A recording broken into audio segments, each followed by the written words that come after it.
All right, so thank you. So we're now going to proceed with the last item on the agenda, at least for this morning segment of the orientation, which is a student panel.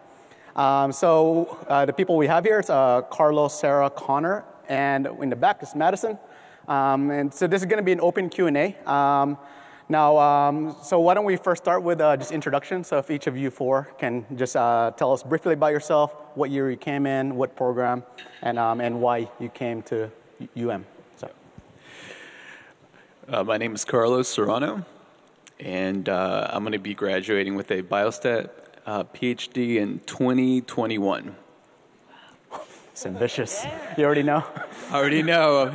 I'm stopping at 2021, so I kid. Yeah. I'm originally from Ecuador, but I grew up in Texas.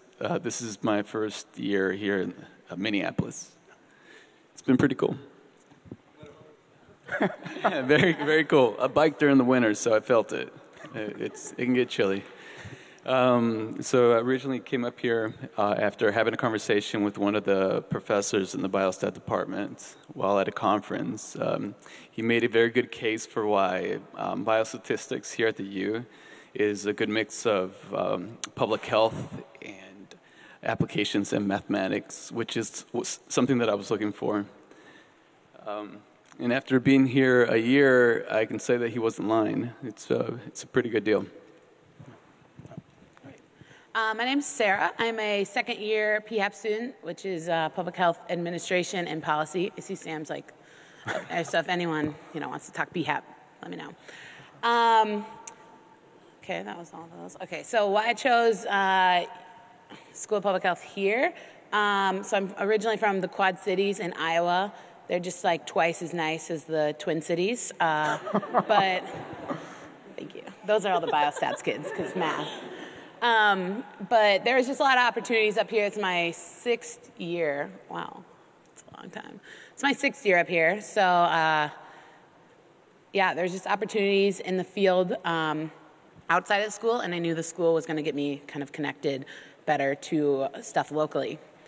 Yeah. My name is Connor Hoff. No, it's not on. Sabotaging. My name is Connor Hoff. I am originally from the Fargo area. I graduated in 2016 from Luther College, and I came straight here. I'm a second-year MPH in environmental health with concentration in infectious disease. And I got into public health, just a lot of conversations, trying to figure out my path. I knew I was interested in something along with people and healthcare, but then I got really into kind of like this mashed up liberal arts ultimate semester where toxicology and stats and environmental policy were all happening at the same time, and I got really excited about the intersectionality and all of the different opportunities within public health to take things from different areas. And now I'm here.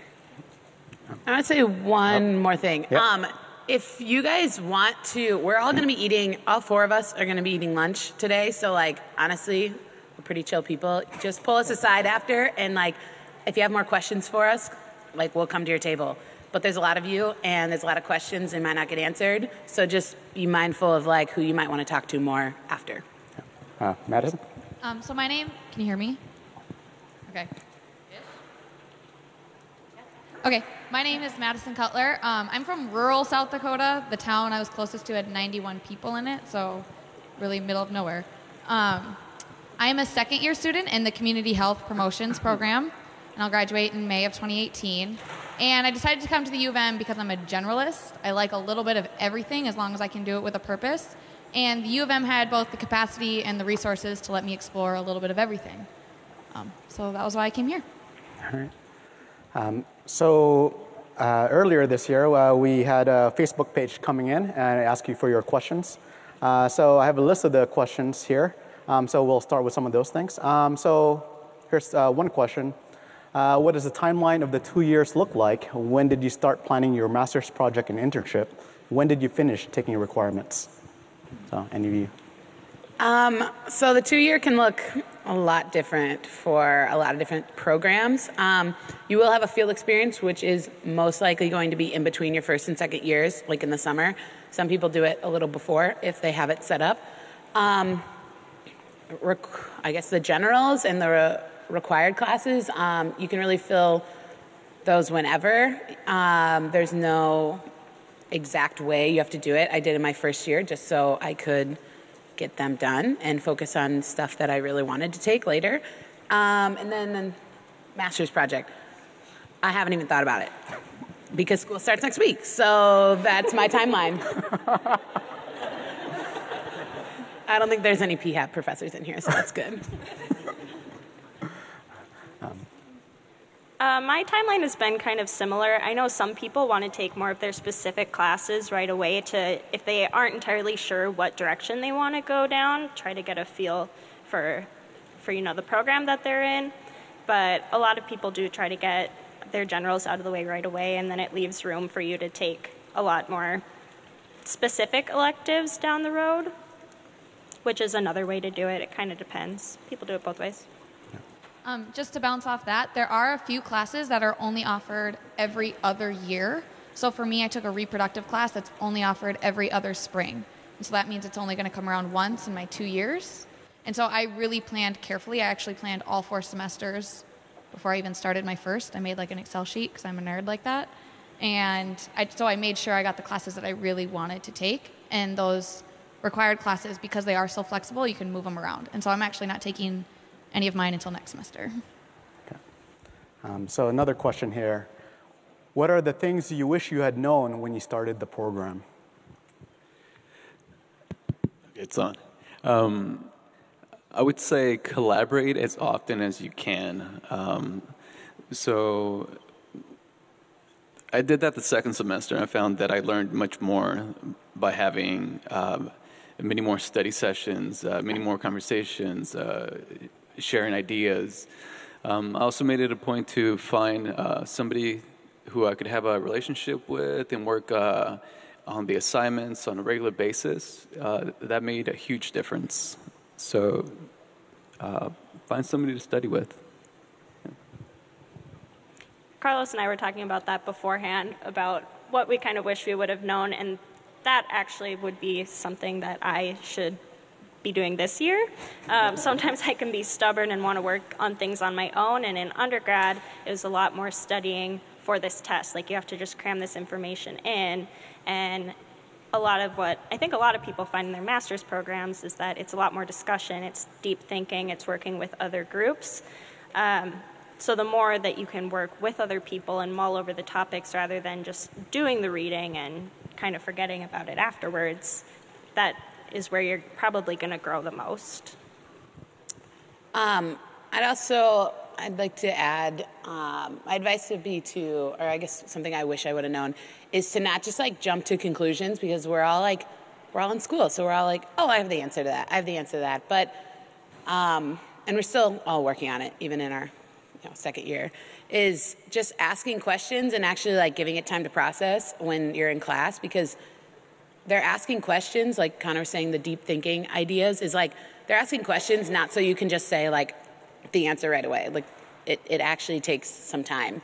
And this is like the place to do it, because you have all these people to bounce off ideas. And if you're asking questions, it opens it up more to a better discussion. And you're not just kind of like going down one little route for groupthink. Is there a list of graduate student groups or clubs that we could join? So let's say journal clubs, etc.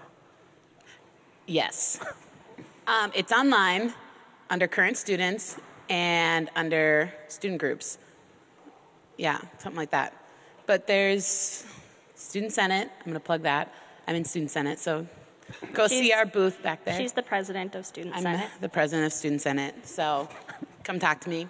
And then also Student Ambassadors. That's another group, and those are our two biggest. But we do have a few other groups that. Are you in that? For example, there's the Equity and Diversity Inclusion team. So they meet every so often and do a bunch of events on campus for other students. And there's the Infectious Disease Journal Club that I know about that will be meeting every other week this year. But you'll find all of that in there at the engagement fair. So stop at all the tables, like Darren said. All right. Let's see here.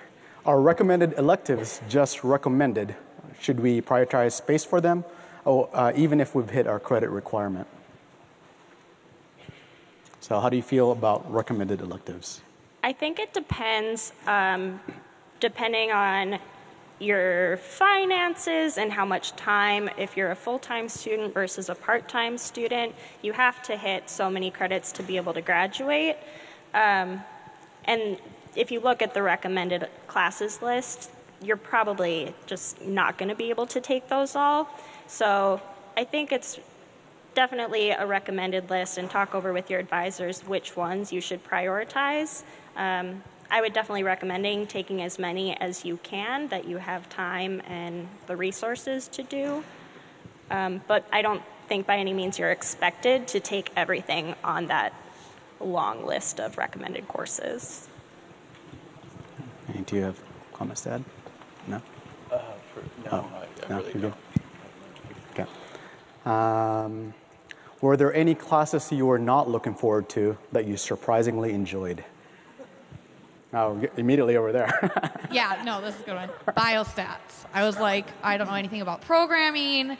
I like numbers, but statistics isn't numbers really. And so after like the first 3 weeks, I was like, actually, I'm getting a minor in biostats because I really like it. And the way it's taught here is great. And the whole program and the team is awesome. So It's fascinating you're saying that since I'm teaching 6414, the intro to biostats this year. So. and I think that's like one that a lot of people are nervous coming into. Right. But yeah, that's my plug. I'm going to say, okay, my professor's in the room, but I'm going to say it anyways. I took management for, I think it's public health or health systems or whatever. But I kind of came in the mindset with like, oh, it's management. Like, what do you actually have to learn, you know? I manage people all the time. And I don't think she's paying attention. This is good. But anyways, we did a lot of just like collaborating, and like we did a humanitarian crisis kind of mock-up. And there was just a lot of things that I didn't realize. Like, I didn't realize that there was so much management in humanitarian crisis, which kind of seemed obvious now that I'm saying it out loud. But yeah, it was surprisingly a great class, so.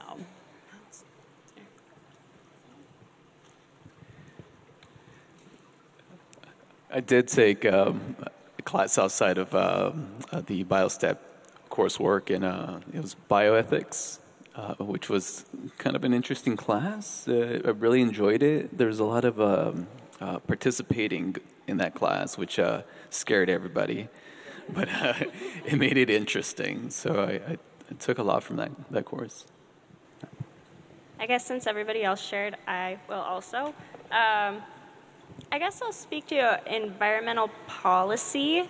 I wasn't like much into policy coming into this, but it was also a very interesting semester because I took it last spring when the administration was changing, so we got to have a lot of really interesting discussions, and there were a lot of different viewpoints in the room, and I feel like I got a lot out of that, and I went in a little bit nervous, but that was a really great class.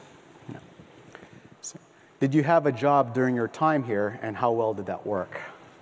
So did any of you work while you were here? The job, Oh, okay. just because financially I needed one. And I worked at a clothing store for 12 hours a week.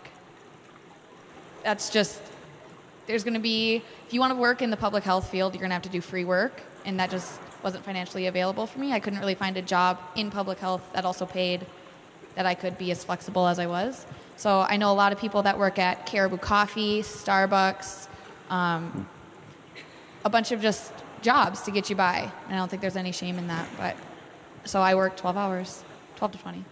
Could you comment on where you found the jobs, or you specifically? I found my job through my old job back in Fargo, North Dakota, where I was.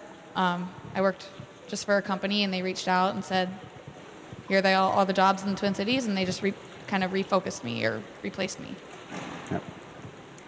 I also worked, and I think part of the question too was how many people do it or if it's very common. And the answer is yes, most people do work. You're going to have kind of a lot of free time if you don't. So I worked at the Pollution Control Agency. I still do. I got a job there last fall right away. Just kind of applied to a bunch of different places that seemed relevant to what I'm doing. So I started out because I wasn't really sure how much time I was going to have, so I started off with about 12 hours a week, and then by spring I was working 20, which was the cap. So that worked out well, and then I was able to work there full-time over the summer. I know a lot of government jobs in the Twin Cities allow you to do that on breaks, which is really nice. And those can be found, MDH, PCA, other government agencies have a really nice website where they post all of their openings to, and a lot of students go through there. So that is what I did, and everything was pretty manageable. Okay. How many course units do you suggest to take each semester in order to complete the 44 credit units in 2 years? So course load. I took between 11 and 13. That makes my last semester during my cumulative experience a little lighter, so I can focus and work on that, just because you never know how much time that will and won't take during a given week. So I went pretty heavy my first year. It didn't pay off. I didn't see the benefits right away of doing it this way, but now I'm pretty happy I did. But I did not have a job coming into school, so fall of last year. So I was straight out of college. So I was like, okay, I'm still in the mindset. Took 22 credits or so. In the fall, they weren't all at the same time. It was like half, you figure it out. But online classes, all that stuff. But it really makes this year so much more focused on my master's project. So if you have that flexibility, and I would say that's something to consider. You don't have to do 22, but like more than the 11, because technically if you just split it down 4 semesters, you take 11 each semester. So take a little more.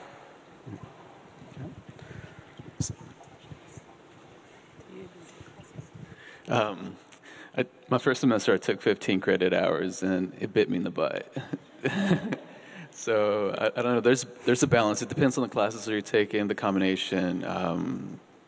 Yeah, there's a balance, though, definitely. Yeah. So if you haven't taken any programming courses and don't have a computer science background, are there any programming languages you would recommend getting familiar with, or any resources to look into, specifically for MPH in epidemiology or biostatistics?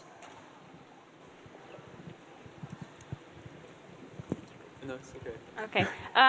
So I had like a semester of independent work because I was panicking going into biostats, having nothing. So I learned a little bit, but then you get into the classroom, and the first thing that they make you understand is that everybody is starting from a blank slate, and they teach it like that, which is really nice. So you don't have to go out and know anything. You don't have to buy a ton of external resources, because they set you up for success right off the bat.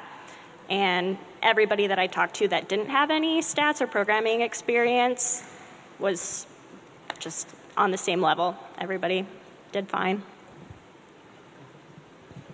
Go ahead, Maddie.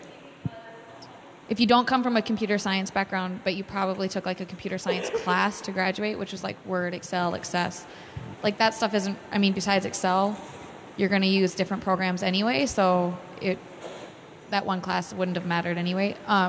But I would say, I think the question asked, like, for what programs do we use? A lot of times we use R and SAS. So I use mostly R because it was free, but I know they offer a weekend class, like a crash course in SAS. So I'm going to take like a weekend crash course just so I can learn both. And I think they also do that with Python. If you are familiar with Python, they also have a weekend crash course, which is just 1 credit for 2 days.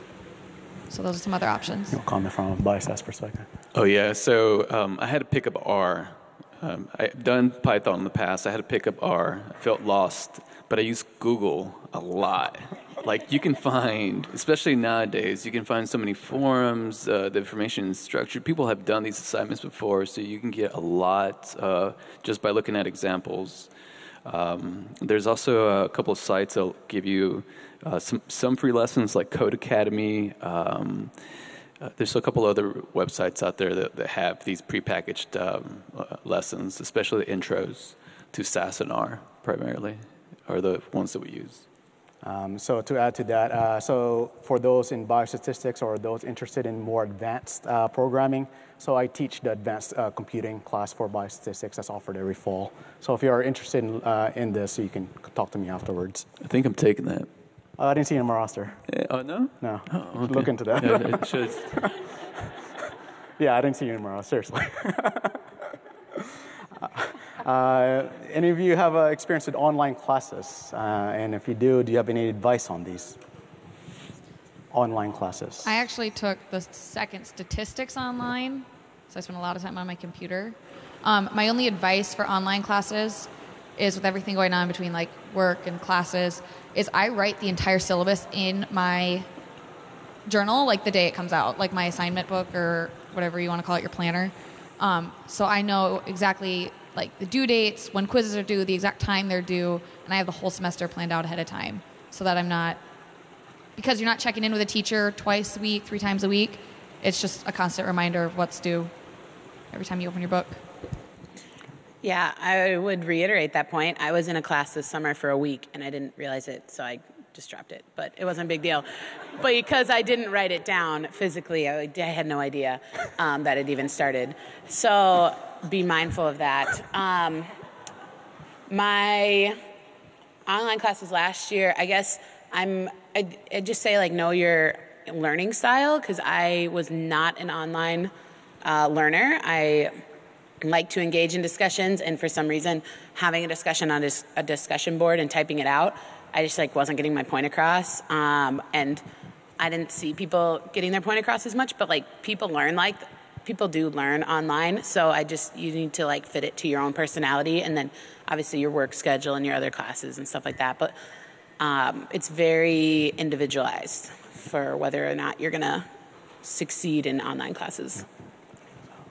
How early should you be looking and applying for summer internships? You can probably start right away. I didn't really until the spring, and I think a lot of employers maybe won't know what their spring or summers are going to look like if you ask them, tomorrow. But I would say spring. Jenna, is that when you say you're supposed to? Spring, fall, or summer. If you talk to Vic, he'll tell you to start networking yesterday. And that's his go-to tagline. So always start networking as far as which will always lead to some sort of internship or field experience. You can definitely start that today, but I would say as far as getting very serious about asking for projects to do during your internship or a set hour schedule, I would say spring, beginning of spring, February, March. Also, field experiences, it's sometimes more of an undertaking. You're not going to have, this list of field experiences and you close your eyes and pick one. So it's kind of like finding a job. You have to have your eyes open and your network ability is full force, and you will find one. It might seem stressful. It certainly did to me, but it's just something that you got to do, and don't get discouraged, because you're going to have to put in a little bit of effort to go out and find one, but it's a really great experience. For those interested in statistics internships, look into AmStat News, because when it comes to how early you should be looking, well, look at when the deadline is, because you don't want to be looking and see that it's already passed. So for stats internships, there's a lot of resources out there. AmStat News is one of the big ones. So we'll open it up to the floor on any questions you have for these four. Hi. Okay, I just have a question as far as time commitment goes and things like that. I have some friends in other master's programs, and they've really struggled with balance. And so any advice that you have about that and time commitment?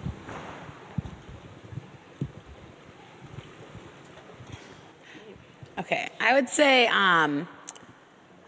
it's interesting because I thought undergrad was harder than a master's program just because all your classes are what you want to do. So there's like more motivation already, intrinsic motivation going into them.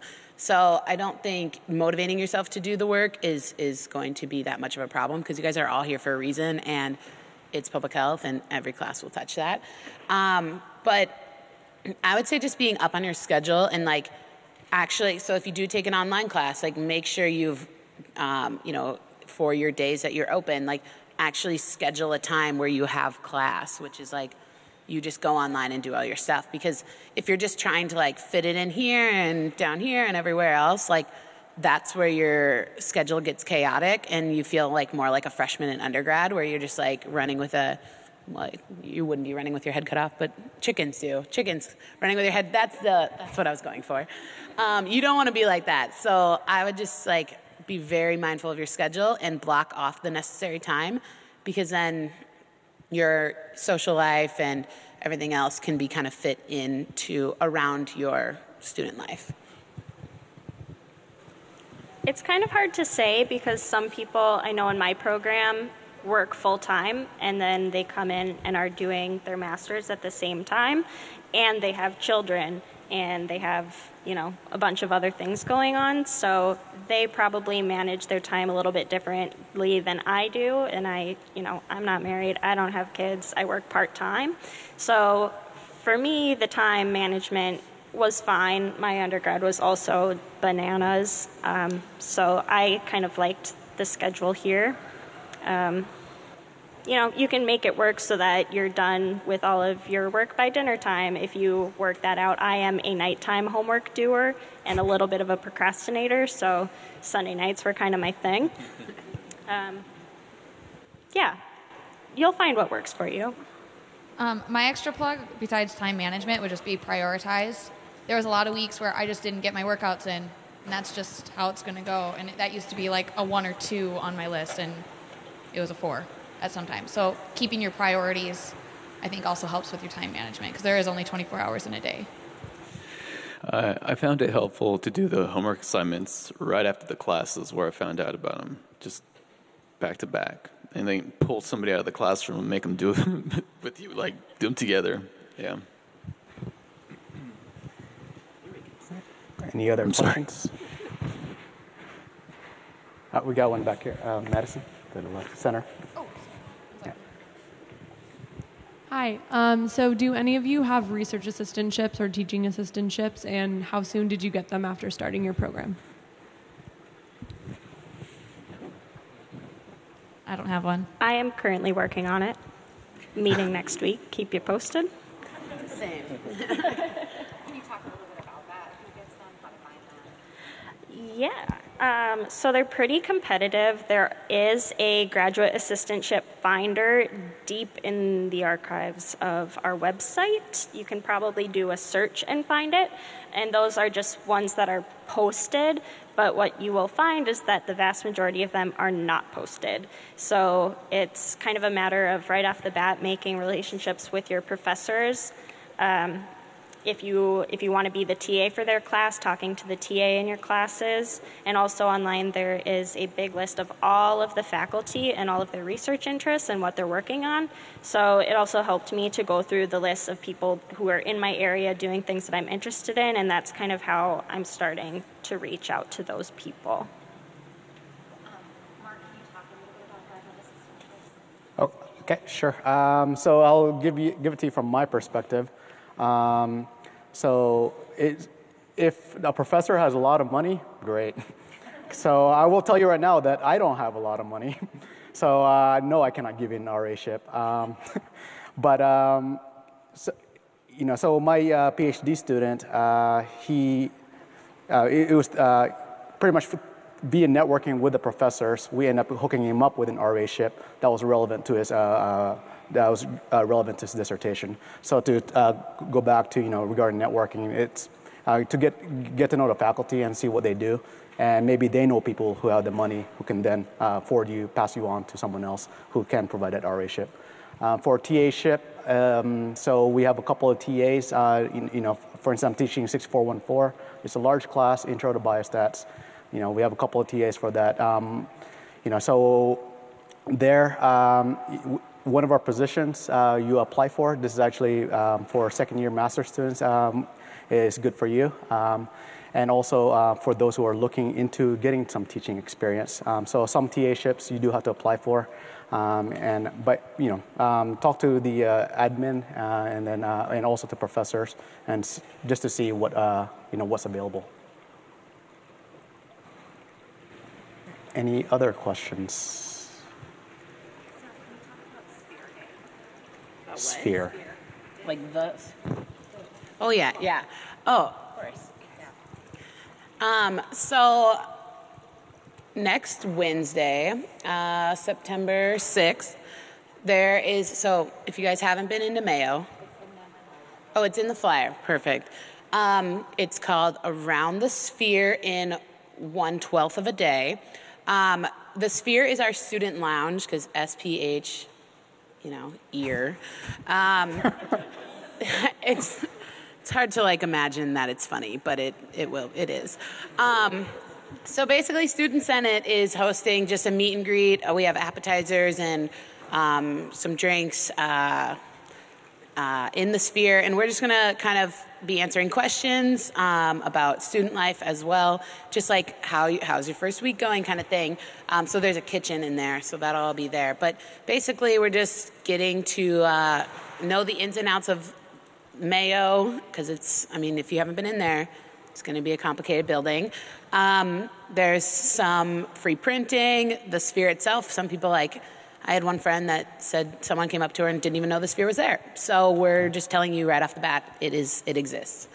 So yeah, join us. I think it's 4:30 to 6:30. Yeah, it's going to be great. So the Sphere is our student lounge. So there's a kitchen in there with 2 refrigerators, microwaves, free coffee. It's Folgers, so don't freak out, but it's free. So it's good enough. There's a bunch of tables and just chairs, comfy chairs to sit in, and kind of a lot of people meet and do their group work there. There's also the lockers. So you guys have a locker sign up here. Connected to the Sphere is all of the lockers and another small little room that you'll see once you're there. Lastly, part of the Sphere is the computer lab. So in the computer lab, there's free printing, and I think most are the R and SAS on those computers. Yeah, so the statistical programs are on there, are already downloaded and whatnot, but then there's extra rooms in there, whiteboards. So it's just all around student lounge and educational oasis. Can you also talk about why people would want to get involved in Student Senate and Student Ambassadors? I'm going to let you take ambassadors because I'm talking a lot. I'll do Senate. We're talking about why people would want to get involved in Senate and ambassadors. So on the Senate side of things, we're the governing body, and we're really just trying to foster relations between all of the different departments and the students. So we're just here to kind of be the liaison for student needs and concerns in the broader scheme of, School of Public Health. And it's kind of hard just to go up and, for an individual to just go up and say their concern to, the right person. So Senate's here just to kind of manage that and be your guys' governing body and voice. So our application's open today, hint, hint. And we'd love to see you guys come out for Senate. But if you aren't a part of Senate, you can still come to our meetings. We are going to open it up for anyone to come and, just hear what we're working on or voice your concerns or whatnot. Funding for conferences? Yes. Jenna knows Senate better than I do. And I'm in it. That's nice. So a big part of Senate is The senators will be looking over applications for professional development. So we're going to be providing funding for conferences. So that includes travels, lodging, even the conference, like it's going to have some kind of registration fee. So we're here for, students to come and apply for, a certain amount of funding for that. So that is something that if you're not in Senate, you just need funding for something, we would be our first stop. And if we can't do it, we will kind of guide you to the right source that might be able to help you. I think that's it. My conscience is telling me that's it. And I will talk a little bit about ambassadors. It's another student program. Last year we had 35 student ambassadors, and a lot of the work we do is with prospective students and recruiting. So you probably saw some of us out at recruiting events, or if you came to the VII Minnesota event. A lot of us volunteering here today are ambassadors, and it's just a really nice way to get involved with a bunch of other students, get to know the school better. You get to learn a lot of facts that you get to spew out on tours, which is pretty fun. Get to meet people from other programs. Thanks, Jenna. Yeah, so it's just a really nice group to be a part of. Are those educations still going on? Nice. Anyways, yeah, so that's... You do meet in ambassadors, I'll add this, you do meet like people from other programs like Connor said, but also just like other professors, because there's always professors, talking to students as well. So it's also a way to kind of get your name in there if you ever want to meet a professor. It's like a pretty good networking opportunity in that regard too. Okay. Any other questions from the floor? Could you talk about some of the positions in Student Senate and some of their duties and some of the events that you guys do?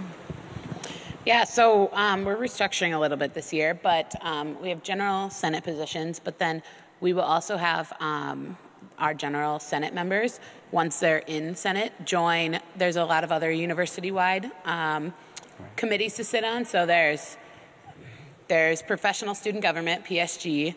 There is COGS. I don't know what that stands for. There's so many acronyms here. College of Graduate Students, I think. That College of Graduate Students. There's an EPC, which is Education Policy Committee, which is just School of Public Health and basically structuring how we structure our education here. And so you have a little input on, the student perspective of the actual, classes we take and the core classes and stuff like that. So, I mean, I think there's maybe 3 or 4 more of those types of committees.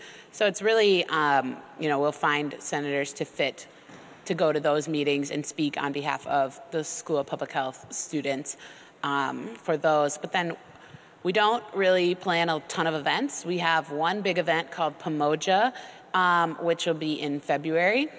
And it's just a good way. So it's at night, and it'll be, during the school week. So it's just a good way to come together with faculty, staff, and students.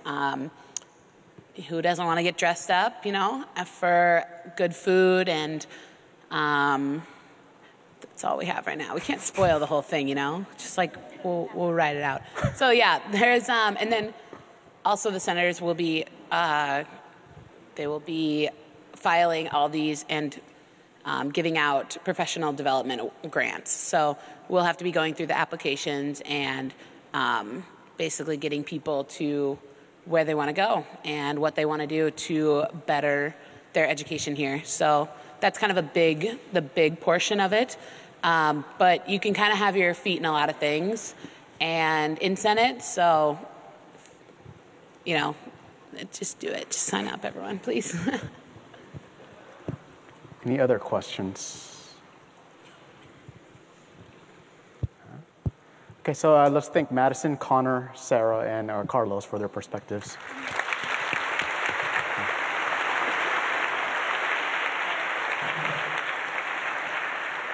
Okay, yeah.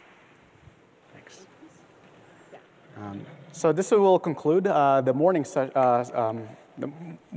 of the orientation. And next up is going to be lunch. But before we do that, just a few things here. So for those entering a PhD program, so later today, 5 p.m., certainly invite you to join the faculty, staff, and the deans at the welcome reception. So that's held at the Campus Club in Kaufman Memorial Union, so that way. And I believe Campus Club is 4th or 5th floor. And so that's going to be later this evening for the PhD students. Now, a few things regarding lunch.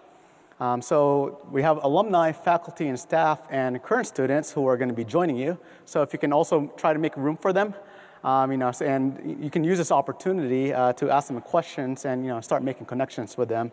So you might need to squeeze in some chairs in between some of you, but they're going to be joining you today. The logistics for this is that your lunch is back there. You're going to be dismissed table by table, so just please wait until someone comes to your table to dismiss you. And so a couple other things, if you haven't had your headshot yet, so please do that over lunch. We also have the resource fair back here. And also outside, you can already see it, they're already set up, which is the farmer's market. So, so there's a lot of things to do. And so that's going to be on until, the lunch break until 1 p.m. So, so again, someone's going to come to you to dismiss you by your table. And yeah, we'll see you again at 1. So thank you.